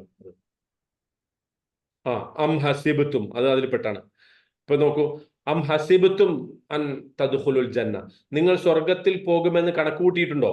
കാരണം എന്താ? നമ്മളൊക്കെ കണക്ക് കൂട്ടണ എങ്ങനെ? ഞാൻ ഇത്ര റമദാൻ എനിക്ക് കിട്ടിയിട്ടുണ്ട്, അവസാനത്തെ പത്തിൽ ഞാൻ ഇത്ര നിസ്കരിച്ചിട്ടുണ്ട്, എനിക്ക് ലൈലത്തുൽ ഖദർ എന്തായാലും കിട്ടിയിട്ടുണ്ടാവും, ഞാൻ കുറച്ച് തെറ്റേ ചെയ്തിട്ടുള്ളൂ, അതുകൊണ്ട് ഞാൻ എന്തായാലും സ്വർഗത്തിൽ പോകും. ഇങ്ങനെയല്ലേ നമ്മൾ കണക്കൂട്ടണ? ആ കണക്കൂട്ടണതിനെ കുറിച്ചാണ് അള്ളാഹ് ചോദിക്കണം, ഹസിബത്തും അൻ തദ്ഖുലുൽ ജന്ന, നിങ്ങൾ സ്വർഗത്തിൽ പോകുന്ന കണക്കൂട്ടിയിട്ടുണ്ടോ എന്നത്. ഓക്കെ, ഹസ്ബുനല്ലാഹ് വ നിഅമൽ വക്കീൽ. ഹസ്ബുനല്ലാഹ് നമ്മൾ സാധാരണ പറയുന്ന ഒരു വാക്കാണ് അല്ലെ. എന്താ അർത്ഥം? അള്ളാഹു മതി, എനിക്ക് കൗണ്ട് ഓൺ ചെയ്യാൻ അല്ലെ. നമ്മൾ പറയല്ലേ, I need to count on you, I have to count on you, നിന്നെ എനിക്ക് ആശ്രയിക്കണം, ആ അർത്ഥത്തിലാണ്. അപ്പോൾ നമ്മുടെ എല്ലാ കാര്യങ്ങളും കണക്ക് കൂട്ടി നമ്മളെല്ലാം ബരമേൽപ്പിക്കുന്ന ഒരു ശക്തി എന്നുള്ള നിലക്കാണ് ഹസ്ബുനല്ലാഹ് എന്ന് പറയുന്നത്. ഹിസാബ് പറയും എന്താ? വിചാരണയ്ക്ക് പറയും. അതായത് ആ വിചാരണ എന്ന് പറയുന്നത് എന്താ സംഭവം? നമ്മൾ ഓരോ കാര്യങ്ങളും കണക്കൂട്ടുകയാണല്ലോ, ഇന്നത് ചെയ്തോ അല്ലെ. ഇഹ്തിസാബ്, ഇഹ്സാബ്. ഒരു കാര്യം നമ്മൾ ഫുള്ളായിട്ട് എത്തുമ്പോൾ, ഒരു ഒരു ഒരു ബോട്ടിൽ അത് ഫുള്ളായിട്ട് നിറയുമ്പോൾ അതിന് ഇഹ്സാബ് എത്തി എന്ന് പറയും. എന്ന് പറഞ്ഞാൽ അതിൻ്റെ അർത്ഥം അത് ഇനി അപ്പുറത്തേക്ക് അത് നിറക്കാൻ പറ്റില്ല എന്നുള്ള അർത്ഥത്തിലാണ് കേട്ടോ. അങ്ങനെ ഒരുപാടുണ്ട്. പിന്നെയും ഹുസ്ബാന്, കോൺഫിഡന്റ് അസംഷൻ. സൂറത്തുൽ ബഖറയിൽ ലില്ലാഹി മാ ഫിസ് സമാവാതി സൂറത്തുൽ ബഖറ അവിടെ ഹിസാബിനെ പറ്റില്ല, യുഹാസിബുക്കും ബിഹില്ലാഹ്. യുഹാസിബുക്കും ബിഹില്ല, അള്ളാഹു നിങ്ങളെ വിചാരണ ചെയ്യും. നിങ്ങളുടെ കണക്ക് നോക്കുന്നാണ് പറഞ്ഞതിന്റെ അർത്ഥം. നിങ്ങളുടെ പുസ്തകം അല്ലെ, നിങ്ങളുടെ ഈ ഓരോ നന്മയും തിന്മയും രേഖപ്പെടുത്തിയിട്ടുള്ള പുസ്തകം നോക്കിയിട്ട് നിങ്ങളെ വിചാരണ ചെയ്യും എന്നാണ് അതിന്റെ അർത്ഥം. അപ്പൊ ഇതാണ് ആ പദം കേട്ടോ. ഓക്കെ, പിന്നെ ഓക്കെ, ഇവിടെ ഇപ്പൊ ചോദിക്കുന്ന ഇതുമായിട്ട് എന്താ ഇപ്പൊ ഈ പറഞ്ഞ അർത്ഥങ്ങൾ, നമ്മൾ ഇത്രയൊക്കെ അർത്ഥം പറഞ്ഞ എന്തിനാണെന്നറിയോ? ഈ പറഞ്ഞ അർത്ഥങ്ങളായിട്ട് ഇതിന്റെ ബന്ധം എന്താ? അം ഹസിബത്തും, നിങ്ങൾ വിചാരിക്കുന്നുണ്ടോ? അതായത് ഇവർ ചോദിച്ച ചോദ്യത്തിന്റെ മർമ്മം എന്താ? ഇവർക്ക് അറിയേണ്ടത് എത്ര പേരുണ്ടായിരുന്നു, എത്ര വർഷം അവർ ഉറങ്ങി, അല്ലെ? ഇതൊക്കെയാണ്. ആ അർത്ഥത്തിലാണ് അള്ളാഹു ചോദിക്കുന്നത്. ഇവരുടെ കാര്യത്തിൽ ഇത്രയും വലിയ കണക്കൂട്ടലൊക്കെ നടത്തിയിട്ട് അതൊരു വലിയ അത്ഭുതമായിട്ട് നിങ്ങൾക്ക് തോന്നുന്നുണ്ടോ? ഇതാണ് അള്ളാഹു ചോദിക്കുന്നത് കേട്ടോ. The idea of imagining and counting to be such and such. ഇത് ഇത്രയൊക്കെ ഉണ്ട് എന്ന് നിങ്ങൾക്ക് എങ്ങനെ കണക്ക് കൂട്ടാൻ കഴിയുന്നു? നിങ്ങൾ അങ്ങനെ വിചാരിക്കുന്നുണ്ടോ എന്നതാണ് ചോദ്യം. ഓക്കെ, ഇനി അസ്ഹാബ്. അസ്ഹാബ്, സഹിബ എന്ന് പറഞ്ഞ അർത്ഥം എന്താ? To accompany something. ഒരു സംഗതിയെ ഒരു സംഗതിയുമായിട്ട് ചേർന്ന് നിൽക്കുന്നതിനാണ് എന്ത് പറയാ? സഹിബ എന്ന് പറയാം കേട്ടാ. അതായത് that are comparable to each other. ഒന്നിനെ മറ്റൊന്നിനോട് ചേർത്ത് വെച്ചിട്ട് നമുക്ക് കമ്പയർ ചെയ്യാൻ പറ്റുന്ന ഒരു സംഗതിക്കാണ് സഹിബ എന്ന് പറയാം. പിന്നെ ഇവിടെ അസ്ഹാബുൽ കഹഫ് എന്ന് പറയുമ്പോൾ ആ ഗുഹയോട് ചേർന്ന് നിൽക്കുന്ന ആളുകൾ എന്ന അർത്ഥത്തിലാണ്. മനസ്സിലാവുന്നുണ്ടോ? ആ ഗുഹയിൽ താമസിച്ചു അല്ലെ, എത്ര വർഷം? 300-350 വർഷം, അല്ലെങ്കിൽ അതിനേക്കാൾ കൂടുതൽ, അതിന് കുറഞ്ഞ ഒക്കെ ആവാം. ആ കണക്ക് അള്ളാഹു കൃത്യമായി പറഞ്ഞു തന്നിട്ടില്ല. പക്ഷെ ഗുഹയുമായി ഇത്രയധികം ചേർന്ന് നിന്ന ഈ ആളുകളെ കുറിച്ച് നിങ്ങൾ അത്ഭുതമാണെന്ന് വിചാരിക്കുന്നുണ്ടോ? ഓക്കെ, അപ്പം അതുകൊണ്ടാണ് സാഹിബിന് ഫ്രണ്ട് എന്നർത്ഥം പറയും അല്ലെ. സാഹിബ്, സാഹിബത്ത് എന്ന് പറഞ്ഞാൽ ഫ്രണ്ട്, ആ ക്ലോസ് ആയിട്ട് നിൽക്കുന്ന ആള് എന്നർത്ഥം കേട്ടാ. മുസാഹബത്ത് എന്ന് പറഞ്ഞാൽ to find closeness, compatibility and comfort.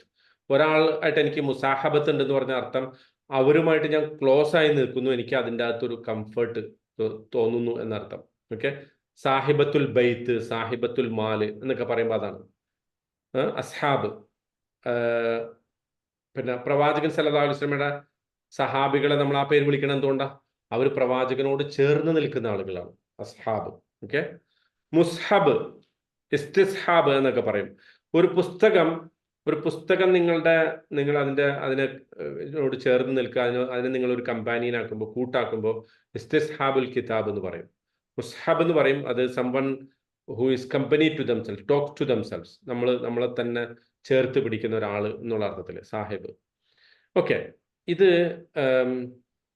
ഈ അസോസിയേഷൻ പലപ്പോഴും ചിലപ്പോൾ ആളായിട്ടാകാം, സമയമായിട്ടാകാം, വ്യക്തിയായിട്ടാകാം, അല്ലെങ്കിൽ കാലവുമായിട്ടൊക്കെ ആകാം. ഉദാഹരണത്തിന് അസ്ഹാബുൽ ഐക്കത്ത് അല്ലെ, അസ്ഹാബുൽ ഹിജ്ർ, അസ്ഹാബുൽ റസ് എന്നൊക്കെ ഖുറാനിൽ പറയുന്നുണ്ട്. അതേതാണ്? ഒരു സ്ഥലമാണത്.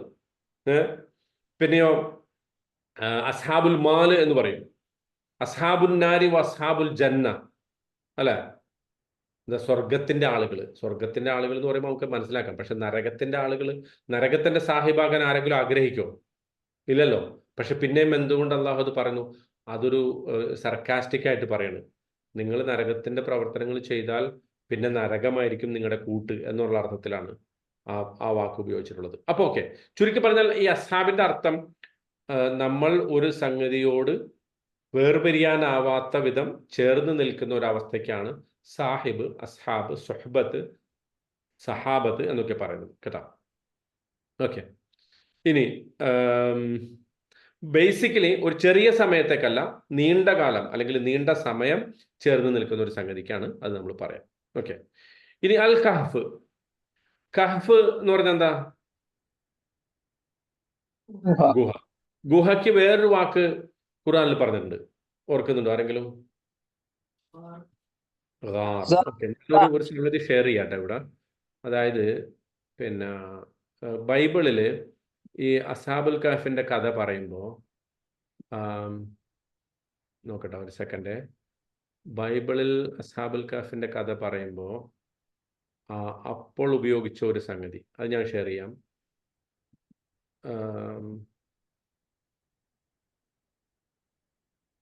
ഒറ്റ സെക്കൻഡ്.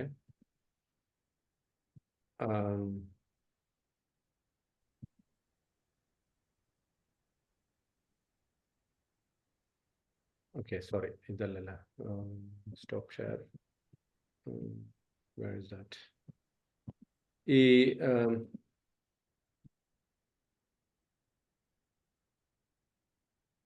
ഒറ്റ സെക്കൻഡ്.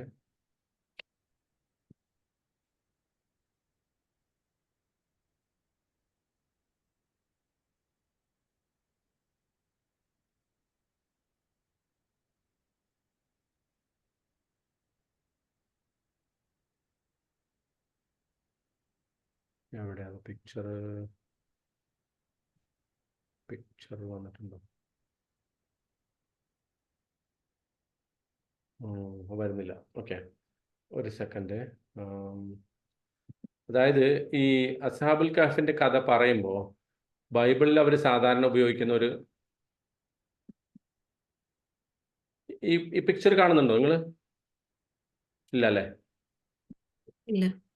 ഇല്ല, ഫോൾഡർ ആണ് കാണുന്നത് അല്ലേ? ഓക്കെ,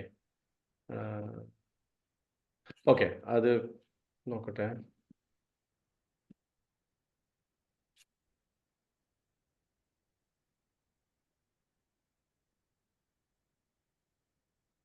ഗുഹയുടെ ഫോട്ടോ ആണോ നോക്കുന്നത്? അതാണ് ഗുഹയുടെ ഫോട്ടോ. അത് കാണുന്നുണ്ടോ? ഒറ്റ സെക്കൻഡ്. പിക്ചർ അതിൽ വരുന്നില്ല. അതായത് ഞാൻ പറഞ്ഞതിൻ്റെ ഉദ്ദേശത്തിലുള്ള, അതായത് പിന്നെ ബൈബിളിൽ ഈ അസ്ഹാബുൽ കഹ്ഫിന്റെ കഥ പറയുമ്പോൾ അവർ പറയുന്ന ഏറ്റവും പ്രധാനപ്പെട്ട ഒരു സംഗതി, അതില് ഇതൊരു ഒരു ഗാർ, ചെറിയ ഗുഹയാണ്. ആ 7 ആളുകൾ വളരെ ചെറിയ ഒരു ഇടുങ്ങിയ ഗുഹയിൽ, അവരുടെ നായ അതിന് തൊട്ടടുത്ത് ഇങ്ങനെ ഒരു ഇടുങ്ങിയ ഗുഹയിലാണ് പിന്നെ അവർ കിടന്നിട്ടുള്ളത് എന്നാണ് ബൈബിളിലെ ഒരു ഡെപ്പിക്ഷൻ, ഇല്ലസ്ട്രേഷൻ കാണിക്കുന്നത്. അത് കാണിക്കാൻ വേണ്ടിയിട്ട് ഞാനത് എടുത്തത്, പക്ഷെ അത് വരുന്നില്ല. എനിവേ, അത് നിങ്ങൾക്ക് ഗൂഗിൾ ചെയ്താൽ കിട്ടും. Bible's illustration of people of the cave, അല്ലെങ്കിൽ 7 സ്ലീപ്പേഴ്സ് എന്നാണ് ബൈബിളിൽ അതിനെക്കുറിച്ച് പറഞ്ഞിട്ടുള്ളത്. അപ്പോൾ പക്ഷെ ഖുർആന്റെ ഒരു വ്യത്യാസം, അതാണ് ഞാൻ പറയാൻ വിചാരിച്ചത്. ഖുർആൻ പറയുന്നത് എന്തായിട്ടാണ്? ഇവര് കഹ്ഫ് എന്നുള്ളതാണ്. കഹ്ഫ് എന്ന് പറഞ്ഞാൽ വളരെ വിശാലമായ ഒരു ഗുഹയ്ക്കാണ്. ഇപ്പൊ ഖുർആനില് ഗുഹയ്ക്ക് പറഞ്ഞ മറ്റൊരു പേരെന്താ? ഗാർ. എവിടെ അത് പറഞ്ഞിട്ടുള്ളത്? ഇദ്ഹുമാ ഫിൽ ഗാർ സാനി ഇസ്നൈനി ഇദ്ഹുമാ ഫിൽ ഗാർ. ആരെക്കുറിച്ചാ പറഞ്ഞത്? 2 പേര്, ഒരാളായിക്കൊണ്ട് സൂറത്തു തൗബയില് അബൂബക്കർ റളിയല്ലാഹു അൻഹു പ്രവാചകൻ സല്ലല്ലാഹു അലൈഹി വസല്ലം സൗർ ഗുഹയില് ഒളിച്ചിരിക്കുന്നതിനെ കുറിച്ച് പറഞ്ഞപ്പോ സാനി ഇസ്നൈനി ഇദ്ഹുമാ ഫിൽ ഗാർ എന്ന് പറഞ്ഞിട്ടുണ്ട്. അപ്പൊ അത് വളരെ ചെറിയ ഒരു ഗുഹയാണ്, ചെറിയൊരു ഗുഹ. പക്ഷെ ഇതോ കഹ്ഫ് എന്ന് പറയുന്നത് വളരെ വിശാലമായ ഒരു ഗുഹയാണ് കേട്ടോ. അതുകൊണ്ടാണ് ആ പദം. അപ്പോൾ അതാണ് ഖുർആന്റെ ഡെപ്പിക്ഷൻ. അത് ക്രിസ്ത്യൻ നറേഷനിൽ നിന്ന് വളരെ വ്യത്യസ്തമാണെന്ന് പറയാൻ വേണ്ടിയിട്ടാണ് ഞാൻ അത് കാണിക്കാൻ ഉദ്ദേശിച്ചത്. ഇനി നിങ്ങൾക്കത് പിന്നെ ചെക്ക് ചെയ്യാം, അല്ലെങ്കിൽ ഞാനത് പിന്നെ ഗ്രൂപ്പിൽ അയക്കാം. ഓക്കെ, അപ്പം ഒരു വലിയ ഗുഹാമുഖം, ഒരു വലിയ ഡോറുള്ള, വലിയ വാതിലുള്ള, ഓപ്പൺ ഗേറ്റ് ഉള്ള ഒരു ഗുഹയ്ക്കാണ് കഹ്ഫ് എന്ന് പറയാം. ഓക്കെ, ഇനി ഒട്ടകത്തിന്റെ പുറത്ത് ധാരാളം കഹ്ഫ് ഉണ്ടെന്ന് പറയും. ഒട്ടകത്തിന്റെ പുറത്ത് എന്തുകൊണ്ടാന്ന് വെച്ചാൽ ഒട്ടകത്തിന് ഒരുപാട് ഫാറ്റ് ഉണ്ടല്ലോ അല്ലെ, ഒരുപാട് മീറ്റ്, പിന്നെ പല സ്ഥലത്തും ഇങ്ങനെ മുളച്ചു നിൽക്കുന്ന അമ്പ് ഒക്കെ ഉള്ള അതിനെ കഹ്ഫ് എന്നാണ് അറബി ഭാഷയിൽ പറയാം കേട്ടോ. മെനി സ്റ്റൊമക്സ് അതുണ്ട്. ഒരു വീട്, ഒരു ഗുഹ പോലെ തോന്നിക്കുന്ന വീടിനും സാധാരണഗതിയിൽ കഹ്ഫ് എന്ന് പറയാറുണ്ട്. ഓക്കെ, ഇവിടെ കഹ്ഫ് എന്നുള്ളത് ഉദ്ദേശിച്ചിട്ടുള്ളത് ഒരു റെഫ്യൂജ് ഫോർ കംഫർട്ട്, ഒരു ഫിഗറേറ്റീവ് മീനിങ്ങിലാണ്, ഒരു ആലങ്കാരികമായ പ്രയോഗത്തിലാണ് അള്ളാഹു ഈ കഹഫ് എന്നുള്ള പദം ഉപയോഗിച്ചിരിക്കുന്നത്. അതായത് അവർക്ക് വളരെ സമാധാനവും സംരക്ഷണവും നൽകുന്ന ഒരു ഗേഹം, അതാണ് അതിനെയാണ് കഹഫായിട്ട് അള്ളാഹു സുബ്ഹാനഹു വ തആല ചിത്രീകരിച്ചത്. ഇനി റഖീം എന്ന് പറഞ്ഞാൽ എന്താണ്? ഞാൻ നേരത്തെ അതിനെക്കുറിച്ച് പറഞ്ഞു, ഒരു ടാബ്ലറ്റ്. ഇന്നിപ്പോൾ നമ്മൾ ടാബ് എന്ന് വിളിക്കില്ലേ, ടാബ്, നമ്മുടെയൊക്കെ കുട്ടികൾ ഉപയോഗിക്കുന്ന അല്ലെങ്കിൽ നമ്മളൊക്കെ തന്നെ ഉപയോഗിക്കുന്ന ടാബ്, ശരിക്കും അതാണ് ഫലകം, ഒരു ലൗഹ് എന്ന അർത്ഥത്തിൽ റഖീം പറയാറുണ്ട്. ഇപ്പം പല സ്കോളേഴ്സും, ഇപ്പം ഷൻഖീത്തി അതിനെക്കുറിച്ച് പറഞ്ഞിട്ടുള്ളത് പല രൂപത്തിൽ പലരും അത് കോട്ട് ചെയ്തിട്ടുണ്ട്. ഒന്ന് പറയുന്നത് റഖീം എന്ന് പറഞ്ഞാൽ അവരുടെ നായയുടെ പേരാണെന്നാണ്. അപ്പൊ അം ഹസീബത്ത് അന്ന അസ്ഹാബൽ കഹ്ഫി വർ റഖീമി കാനൂ മിൻ ആയാതിനാ അജബ, ഈ ഗുഹാവാസികളും അവരുടെ നായയും. അപ്പൊ റഖീം ചില പണ്ഡിതന്മാർ, പക്ഷെ അതിന് വലിയ പ്രചാരം ഇല്ല. പിന്നെ ഇമാം അൽ-വഹാക്ക് പറഞ്ഞിട്ടുള്ളത് അതൊരു റോമിലെ ഒരു പ്രദേശത്തെ കുറിക്കാനാണെന്നാണ്. റഖീം എന്ന് പറഞ്ഞാൽ ഒരു പ്രദേശം. അപ്പൊ അസ്ഹാബുൽ കഹ്ഫും അവരുടെ നാടും എന്ന അർത്ഥത്തിലാണ്. വേറെ ചിലർ പറഞ്ഞിരിക്കുന്ന ആ ഗുഹ ഉണ്ടായിരുന്ന മലയുടെ പേരാണ് റഖീം എന്ന് വേറെ ചിലർ പറഞ്ഞിട്ടുണ്ട്. വേറെ ചിലർ പറയുന്ന ആ ഗുഹയുടെ തൊട്ട് താഴെയുള്ള ഒരു വാലി, ഒരു താഴ്വരയാണ് റഖീം എന്ന് പറഞ്ഞിട്ടുണ്ട്. ഓക്കെ. ഇനി പക്ഷെ ഇതിൻ്റെ അകത്തൊക്കെ കോമൺ ആയിട്ടുള്ള ഏറ്റവും പ്രബലമായിട്ടുള്ള ഒരു അഭിപ്രായം എന്താണെന്ന് വെച്ചാൽ, അറബി ഭാഷയിൽ റഖീം എന്ന് പറഞ്ഞാൽ റക്കം എന്ന് കേട്ടിട്ടുണ്ടോ? റക്കം എന്താ അർത്ഥം? നമ്പേർഡ് ഒരു സംഗതി എഴുതി റെക്കോർഡ് ചെയ്യുന്നതിനാണ് റഖം എന്ന് പറയുന്നത്. ഇപ്പൊ ഉദാഹരണത്തിന് ഖുർആനില് കിതാബും മർഖൂം എന്ന് പറഞ്ഞിട്ടുണ്ട് അല്ലെ? വമാ അദ്റാക മാ ഇല്ലിയൂൻ കിതാബുൻ മർഖൂം യശ്ഹദുഹുൽ മുഖറബൂൻ. അപ്പം ഈ റഖമ എന്ന് പറഞ്ഞാൽ ഒരു സംഗതി ഒരു കല്ലിന്റെ പുറത്തോ ഒരു തോലിന്റെ പുറത്തോ ഒക്കെ ഒരു സംഗതി പെർമനന്റ് ആയിട്ട് എഴുതി വെക്കുന്നതിനാണ് എന്ത് പറയാ? റഖമ എന്ന് പറയാം. അത് വളരെ കാലം, ഒരുപാട് കാലത്തോളം നീണ്ടു നിൽക്കും. അതിനെയാണ് റഖീം. മനസ്സിലായോ? ഇപ്പൊ ഇവിടെ അതുകൊണ്ട് ഉദ്ദേശിക്കുന്നത് ഇവരുടെ പേരെഴുതി വെച്ച, ഇവരുടെ മരണശേഷം, അതായത് ഈ ഗുഹാവാസികൾ എത്രയോ 350 കൊല്ലം അല്ലെങ്കിൽ അതിൽ കൂടുതൽ അല്ലെങ്കിൽ കുറഞ്ഞോ ഒക്കെ ഉറങ്ങിയിട്ട് അള്ളാഹു ഇവരെ എഴുന്നേൽപ്പിച്ചു. പക്ഷെ എഴുന്നേൽപ്പിച്ച് കഴിഞ്ഞ ഉടനെ എന്താ സംഭവിക്കുന്നത്? ഇവര് കുറച്ച് കഴിഞ്ഞപ്പോൾ മരണപ്പെടുകയാണ്. അവരുടെ ആ ആയത്ത് പൂർത്തിയായപ്പോൾ അള്ളാഹു അവരെ മരിപ്പിക്കുകയാണ്. മരിപ്പിച്ചു കഴിഞ്ഞപ്പോൾ ഈ ആളുകൾ പിന്നീട് പിൽക്കാലത്ത് ഇവരുടെ പേരുകൾ എഴുതിയ ഒരു ഫലകം അവിടെ സ്ഥാപിച്ചു. ഇപ്പോഴും ആ ഫലകം അവിടെ ഉണ്ട് എന്നാണ് പറയപ്പെടുന്നത്. നമ്മുടെയൊക്കെ ചില ആളുകൾ ആ പ്രദേശത്തൊക്കെ പോകുമ്പോൾ അത് കണ്ടതായിട്ടൊക്കെ പറയുന്നുണ്ട്. പിന്നെ അസ്ഹാബുൽ കഹ്ഫിന്റെ എവിടെയാണ്? ജോർദാനിലോ ആ പ്രദേശത്താണ് അതുള്ളത്. ഓക്കെ. അപ്പോൾ ആ റഖീം എന്ന് പറയുന്നത് അതാണ്. ഓക്കെ. ഇനി എങ്ങനെയാ പോയിട്ടുണ്ടോ നിങ്ങള്? ഇങ്ങോട്ടാണോ? അതെ, അവിടെയാണോ? അവിടെ പോയിട്ട് കണ്ടിന്യൂ. കണ്ടിട്ടുണ്ടോ? എവിടെയാണത്? ജോർദാനിലാണോ? ജോർദാനില്. അതെ അതെ. അസ്ഹാബുൽ കഹ്ഫിന്റെ ഇപ്പൊ ഈ ചരിത്ര ഭൂമികളിലൂടെയൊക്കെ യാത്ര നടത്തുന്ന ആളുകൾ ആ പ്രദേശത്തൊക്കെ പോയി അസ്ഹാബുൽ കഹ്ഫിന്റെ ആ ഫലകം, ആ റഖീം എഴുതി വെച്ച സ്ഥലം കാണാം. ഇനി വളരെ ഇൻട്രസ്റ്റിംഗ് ആയിട്ടുള്ള ഒരു സംഗതി, ഇപ്പൊ നമ്മൾ കിതാബും മർഖൂം റഖീം എന്ന് പറഞ്ഞല്ലോ, അത് അറബി ഭാഷയിലെ ഒരു പ്രയോഗമാണ്. നമുക്കൊരു ഇത്തിരി സമയം അതിനു വേണ്ടി ഞാൻ ചെലവഴിക്കാം കേട്ടോ. അതായത് ഇപ്പൊ നോക്കൂ, ചില പദങ്ങൾ ഖുർആനിൽ അങ്ങനെയുണ്ട്. ഇപ്പൊ ഉദാഹരണത്തിന് ഞാനൊന്ന് എഴുതി കാണിക്കാം. അത് ഒന്ന് ഷെയർ ചെയ്യട്ടെ. This time I think it will be okay. I can share. Word document കാണുന്നില്ലേ? വേർഡ് ഡോക്യുമെന്റ് കാണുന്നുണ്ടോ? കാണുന്നുണ്ട്. ഓക്കെ. ഹമീദ്, അറബിയില് ഹമീദ് എന്താ അർത്ഥം? സ്തുത്യർഹൻ അല്ലെ? ഹമദ. അതേ പദം തന്നെയാണ് മഹ്മൂദ് അല്ലെ? മഹ്മൂദ്. ഖതീൽ എന്താ അർത്ഥം? ഖതീൽ കൊല്ലപ്പെട്ട ആള്, ഹു ഗോട്ട് കിൽഡ്. മഖ്തൂല് കൊല്ലപ്പെട്ട ആള്. രണ്ടിനും ഒരേ അർത്ഥമുള്ളൂ. ഹമീദും മഹ്മൂദ്, ഖതീല്, മഖ്തൂല്. അതുപോലെ തന്നെ റഖീം, മർഖൂം, രേഖപ്പെടുത്തപ്പെട്ടത്. പക്ഷെ ചെറിയൊരു വ്യത്യാസം ഇവ തമ്മിലുണ്ട്. അതെന്താന്ന് വെച്ചാല് ഈ ഹമീദ് ഖത്തീല് എന്ന് പ്രയോഗിക്കുമ്പോൾ, റഖീം ഇങ്ങനെയൊക്കെ പ്രയോഗിക്കുമ്പോൾ അത് വളരെ പെർമനന്റ് ആണ്. ഒരിക്കലും, അതായത് ഇപ്പൊ അള്ളാഹുവിനെ സ്തുതിക്കാനാണല്ലോ, സ്തുതിക്കപ്പെടുന്നവൻ ആരാ? അള്ളാഹുവാണ്. ഇപ്പൊ ഹമീദ്, അള്ളാഹു ഹമീദ് ആണെന്ന് പറയുമ്പോൾ അള്ളാഹുവിനെ ആര് സ്തുതിച്ചിട്ടില്ലെങ്കിലും സ്വയം തന്നെ അവൻ എന്താണ്? സ്തുത്യർഹനാണ്. മഹ്മൂദ് എന്ന് പറയുമ്പോൾ ആരോ ഒരാൾ സ്തുതിക്കാൻ വേണം, ഒരു ഹാമിദ് വേണം. ഇപ്പൊ മുഹമ്മദ് എന്ന റസൂൽ സല്ലല്ലാഹു അലൈഹി വസല്ലമയുടെ പേര്, അള്ളാഹു അദ്ദേഹത്തെ സ്തുതിക്കുന്നു, മറ്റുള്ളവരും അദ്ദേഹത്തെ സ്തുതിക്കുന്നു. അതുകൊണ്ടാണ് അദ്ദേഹം മുഹമ്മദ് മഹ്മൂദ് ഒക്കെ ആവുന്നത്. ഖത്തീൽ എന്ന് പറഞ്ഞാൽ കൊല്ലപ്പെട്ട ആള്, കൊന്ന ആരാണെന്ന് അറിയില്ല, അയാൾ സ്വയം പിന്നെ ഏതെങ്കിലും അപകടത്തിൽ മരിച്ചാണോ ഒന്നും അറിയില്ല. പക്ഷെ മഖ്തൂൽ എന്ന് പറയുമ്പോൾ അയാളെ കൊന്ന ഒരാളെ കുറിച്ചുള്ള ഒരു വർത്തമാനം എവിടേക്കോ ഉണ്ട്. മനസ്സിലായോ? അതുപോലെ ഇവിടെ റഖീം, മർഖൂം, ആ വ്യത്യാസം ഞാൻ പറയണത് എന്താ വെച്ചാല്, റഖീം എന്ന് പറഞ്ഞാൽ ഒരിക്കലും മാറ്റാൻ പറ്റാത്ത പെർമനന്റ് ആയിട്ട് റെക്കോർഡ് ചെയ്യപ്പെട്ട ഒരു സംഗതിക്കാണ് റഖീം എന്ന് പറയാം.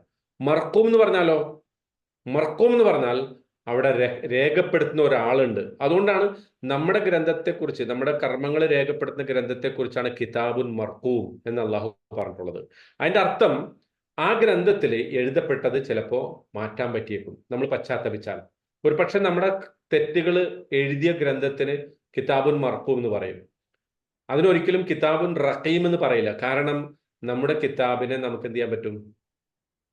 നമ്മുടെ കിതാബിലെ കർമ്മങ്ങളെ നമുക്ക് മായ്ച്ചു കളയാൻ പറ്റും. മനസ്സിലാവുന്നുണ്ടോ? ആ ഒരു പോയിന്റ് വളരെ ഇമ്പോർട്ടൻ്റ് ആയിട്ടുള്ള സംഗതിയാണ്. അതായത് എത്രത്തോളമാണ് അള്ളാഹു ചില പദപ്രയോഗങ്ങൾ, ഇപ്പം ഇങ്ങനെയൊക്കെ ഉദ്ദേശിച്ചിട്ടാണ് അള്ളാഹുവിനെ സംബന്ധിച്ച് അങ്ങനെയൊന്നും ഉദ്ദേശിച്ച് പറയേണ്ട ആവശ്യമില്ല. അത് ഭാഷാപരമായിട്ട് നമ്മൾ അനലൈസ് ചെയ്തെടുക്കുകയാണ് കേട്ടോ. അപ്പൊ ഇവിടെ അസ്ഹാബുൽ കഹ്ഫി വർ റഖീം എന്ന് പറയുമ്പോൾ രണ്ടും ഒരേ ആളുകളെ കുറിച്ചാണ്. അതാരാണ്? കഹ്ഫിന്റെ ആളുകൾ, പിന്നീട് ആ ഫലകത്തിൽ പേര് വന്ന ആൾ. കാരണം ഇവർ ചോദിച്ചത് എന്താ? ഞാൻ വീണ്ടും അത് ചോദിക്കുകയാണ്. ഇവരെന്താ ചോദിച്ചത്? അപ്രത്യക്ഷരായ ചില യുവാക്കളെ കുറിച്ചാണ് ചോദിച്ചത്. അള്ളാഹു അതിന് കൃത്യമായ മറുപടി കൊടുക്കുകയാണ്. ഈ ഗുഹാവാസികളായിട്ടുള്ള ആളുകൾ, ഈ ഫലകത്തിൽ പേര് വന്നിട്ട ആളുകൾ, അവരൊന്നും നമ്മുടെ അത്ഭുതമല്ല. ഇനി അടുത്ത അതാണ് അജബ്. ഹസിബത അന്ന അസ്ഹാബൽ കഹ്ഫി വറഖീമി കാനൂ മിൻ ആയാതിന അജബൻ.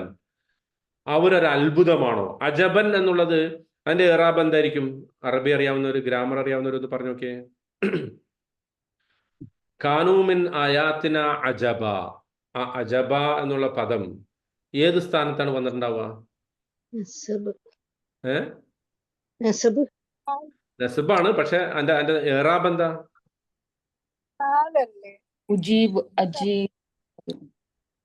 കാനയുടെ ഖബറാണ്. കാനയുടെ ഖബറാണ്. കേട്ടിട്ടുണ്ടോ അങ്ങനെ? ചിലത് കേട്ടിട്ടുണ്ടെങ്കിലും കേട്ടിട്ടില്ലെങ്കിലും അതിന്റെ ഉദ്ദേശം ഇതാണ്. ഇവർ നമ്മുടെ ഒരു ഷെയ്അൻ അജബ എന്ന വേറൊരു വ്യാഖ്യാനമുണ്ട് കേട്ടാ. ഷെയ്അൻ എന്നുള്ളത് അവിടെ മഹദൂഫാണ്. അപ്പൊ അജബൻ എന്നുള്ളത് എന്താണ്? സിഫത്തായിട്ട് പറഞ്ഞിരിക്കുന്നു. കാനൂ മിൻ ആയാത്തിന ഷെയ്അൻ അജബ. നമ്മുടെ ദൃഷ്ടാന്തത്തിൽപ്പെട്ട വളരെ അത്ഭുതകരമായ ഒരു കാര്യമായിട്ട് അവർ കാണുന്നുണ്ടോ?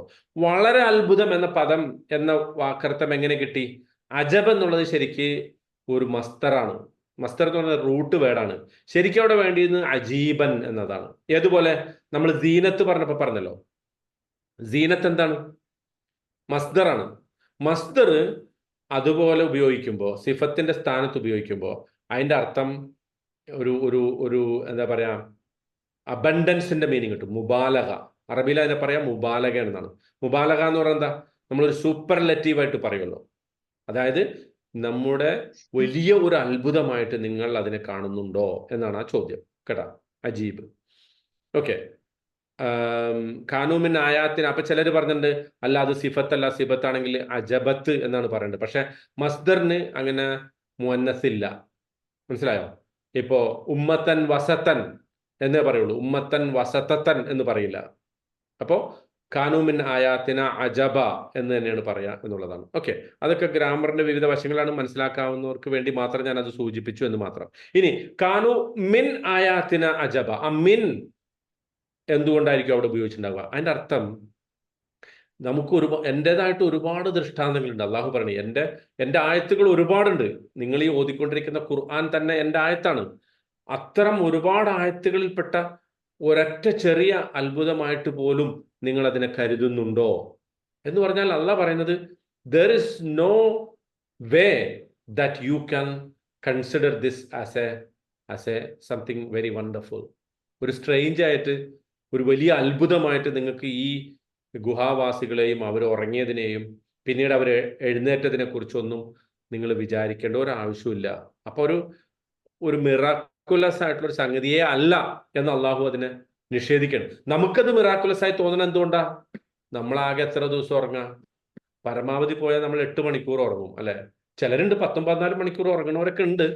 കുംഭകർണനെ പോലെ ഉറങ്ങണവരൊക്കെ ഉണ്ടാവാം. അത് വേറെ വിഷയം.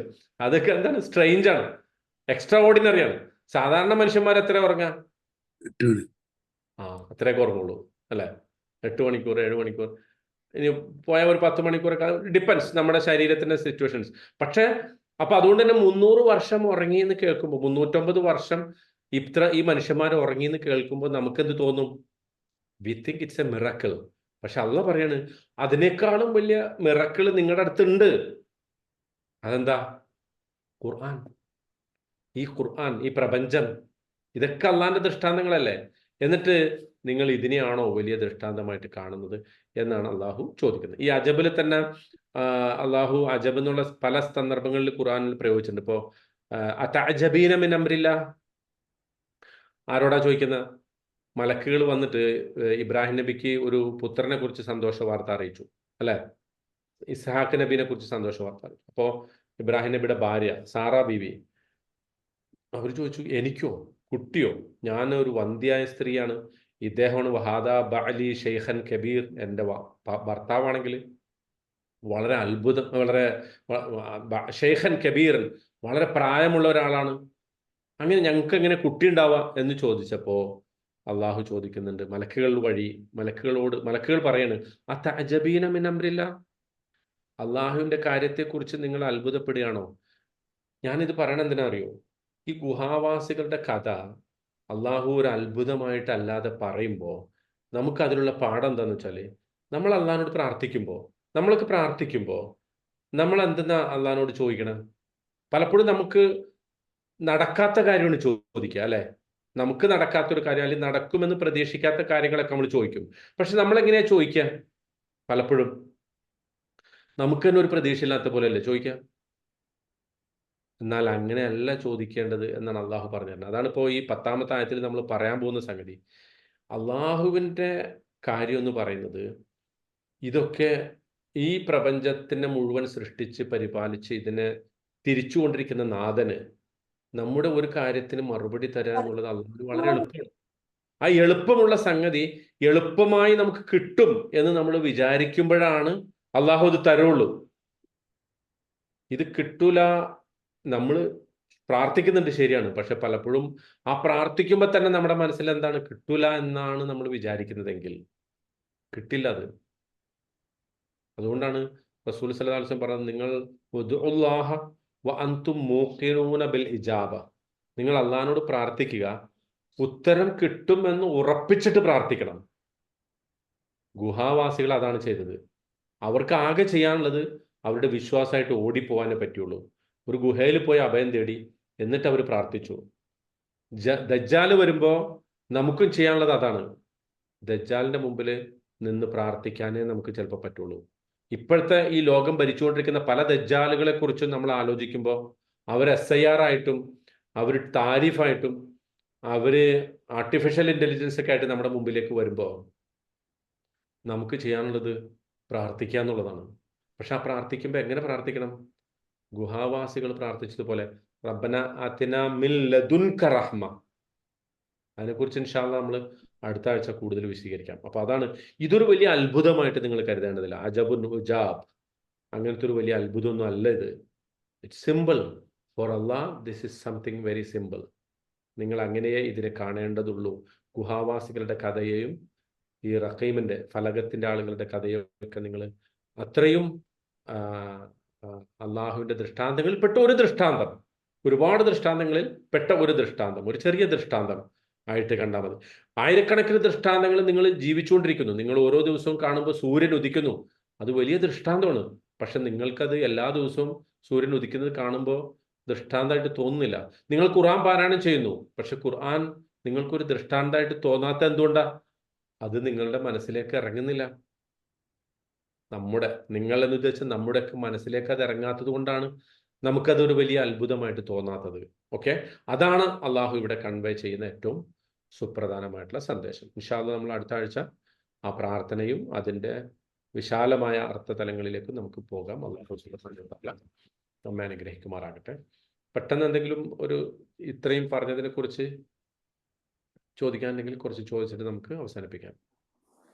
മറ്റേ ഈ അസ്ഹാബുൽ കഹഫ് എന്തിനാ ഈ ഖുറാന്റെ സെന്ററിൽ തന്നെ അള്ളാഹു വെച്ചിരിക്കുന്ന? Very good question. ഖുർആന്റെ സെൻട്രലിൽ തന്നെ എന്തിനാണ് കഹഫ് വെച്ചതെന്നുള്ളതാണ്. അതായത് നമ്മുടെ ഇപ്പം ഞാൻ പറഞ്ഞല്ലോ അൽ കഹഫിൻ്റെ നമ്മൾ ഇന്ന് ഇപ്പം ഈ സൂറത്ത് പഠിക്കാൻ തിരഞ്ഞെടുത്തത് തന്നെ സൂറത്ത് യൂസുഫാണ് നമ്മൾ തുടങ്ങിയത്. പക്ഷെ രണ്ടാമതായിക്കൊണ്ട് സൂറത്തുൽ കഹഫ് പഠിക്കാൻ തിരഞ്ഞെടുത്തതിൻ്റെ വളരെ പ്രധാനപ്പെട്ട ഒരു ലക്ഷ്യം അത് ഖുർആന്റെ സെന്ററാണ് അത് എന്നുള്ളത്, മുസ്ഹഫിന്റെ സെന്ററാണ് എന്ന ഒരു പോയിന്റിൽ ആണ് നമ്മൾക്കത് സെന്ററായിട്ട് വരുന്നത്. അതോടൊപ്പം തന്നെ അതിലെ തീം ഈ 4 കഥകൾ കഹഫ്, അസ്ഹാബുൽ കഹഫിന്റെ കഥ, ആ തോട്ടക്കാരുടെ കഥ, മൂസാ നബിയും ഖിദറും തമ്മിലുള്ള കഥ, ദുൽഖർനൈന്റെ കഥ, ഈ കഥകളൊക്കെ നമ്മുടെ ജീവിതവുമായി, പ്രത്യേകിച്ച് എല്ലാ കാലഘട്ടത്തിലുള്ള ജീവിതവുമായിട്ട് വളരെ അഭേദ്യമായിട്ടുള്ള ബന്ധമാണ്. നമ്മൾ മറ്റേ എല്ലാ സൂറത്തുകൾക്കും നമുക്ക് പരസ്പര ബന്ധമുണ്ട്. വിശുദ്ധ ഖുർആനിലെ എല്ലാ സൂറത്തുകൾക്കും പരസ്പര ബന്ധമുണ്ട്. പക്ഷെ സൂറത്തുൽ കഹഫിന് പെർട്ടിക്കുലർലി നമ്മുടെ ഓരോ കാലഘട്ടവുമായിട്ട് നമുക്ക് അതിനെ ബന്ധിപ്പിക്കാൻ പറ്റുന്ന ഒരുപാട് തീമുകൾ ഇതിലുണ്ട്. ഇപ്പൊ സൂറത്ത് യൂസുഫ് പഠിച്ചപ്പോൾ ഞാൻ പറഞ്ഞത് അത് തന്നെയാണ്. കഹഫ് പഠിക്കുമ്പോൾ ഖുർആൻ അതിനാണല്ലോ, ഖുർആന്റെ എല്ലാ സൂറത്തിനും നമ്മുടെ ജീവിതമായിട്ട് ബന്ധമുണ്ട്. പക്ഷെ സൂറത്തുൽ കഹഫിലെ 4 കഥകൾ വളരെ സുപ്രധാനവുമായിട്ട് നമ്മുടെ ഇന്നൊക്കെ നമ്മൾ ജീവിക്കുമ്പോൾ, കാരണം ദജ്ജാലിനെ കുറിച്ച് പറയുന്നത് തന്നെ ഈ പരീക്ഷണങ്ങളുമായി ബന്ധപ്പെട്ടാണല്ലോ. അപ്പോൾ ആ പെർട്ടിക്കുലർ റെഫറൻസ്, അതിന്റെ റെലവൻസ് അതുകൊണ്ടായിരിക്കണം അല്ലാഹു സുബ്ഹാനഹു വ തആല വിശുദ്ധ ഖുർആനിന്റെ ഒരു മധ്യഭാഗത്ത് തന്നെ സൂറത്തുൽ കഹഫിനെ പൊസിഷൻ ചെയ്യാൻ പ്രവാചകൻ സല്ലല്ലാഹു അലൈഹി വസല്ലം ആവശ്യപ്പെട്ടു. നമുക്കറിയാലോ സൂറത്തുകളുടെ തർത്തീബ് ആരാ നിർദ്ദേശിച്ചു കൊടുത്തത്? അല്ലാഹു ആണ്. ബഖറ, ഫാത്തിഹ, ബഖറ, ആലിമ്രാൻ, നിസാ, മാഇദ, ഇതൊക്കെ ഇങ്ങനെ തന്നെ വേണം. തർത്തീബ് നിശ്ചയിച്ചത് ആരാണ്? അല്ലാഹു ആണ്. റസൂൽ സല്ലല്ലാഹു അലൈഹി വസല്ലം അതനുസരിച്ച് സഹാബികളോട് പറയണിച്ചിട്ടുള്ളൂ. അപ്പോൾ അൽ കഹഫിന്റെ ഒരു പ്രത്യേക പ്രാധാന്യം കണക്കിലെടുത്തായിരിക്കണം അത് ഖുർആനിന്റെ മധ്യത്തിൽ തന്നെ വരുന്ന രൂപത്തിൽ അതിനെ അള്ളാഹു പൊസിഷൻ ചെയ്തിട്ടുണ്ടാവുക. അങ്ങനെ സ്പെസിഫിക് ആയിട്ട് സൂചിപ്പിക്കുന്ന ഹദീസുകളൊന്നും നമ്മൾ കണ്ടിട്ടില്ല. But we can assume that. നല്ല അസംഷനാണത് കേട്ടോ. Well done. അതുപോലെ തന്നെ ഈ കഹഫ് എന്ന് പറഞ്ഞ പേര് എന്തുകൊണ്ട് വന്നു? 4 ചരിത്രങ്ങൾ അതിൽ പറയുന്നുണ്ടല്ലോ. ദുൽഖർനൈന്റെ, ഹിദർ നബീന്റെ, തോട്ടക്കാരുടെ കഹഫ്. എന്തുകൊണ്ട് കഹഫ് തന്നെ ടൈറ്റിലായിട്ട് സെലക്ട് ചെയ്യപ്പെട്ടു? Very good question. അതും വളരെ ഇമ്പോർട്ടൻ്റ് ആണ്. കാരണം അസ്ഹാബുൽ കഹഫിന്റെ കഥ എന്ന് പറയുന്നത് നമ്മുടെ എല്ലാ കാലത്തും റിപ്പീറ്റ് ചെയ്തുകൊണ്ടിരിക്കുന്ന ഒരു കഥയാണത്. എല്ലാ കാലത്തും റിപ്പീറ്റ് ചെയ്തുകൊണ്ടിരിക്കുന്ന കഥയാണ്. എന്താണ് ആ കഥ? വിശ്വസിച്ചതിന്റെ പേരിൽ പീഡനം അനുഭവിക്കുക. വിശ്വാസികളായതിന്റെ പേരിൽ വമാ നഖമൂ മിൻഹും ഇല്ലാ അൻ യുഅ്മിനൂ ബില്ലാഹിൽ അസീസിൽ ഹമീദ്. ഏത് സൂറത്തിലാ അത്? സൂറത്തുൽ ബുറൂജ്, വസ്സമാഇ ദാത്തിൽ ബുറൂജ്. അവർ കുറ്റം ചെയ്തിരുന്നില്ല.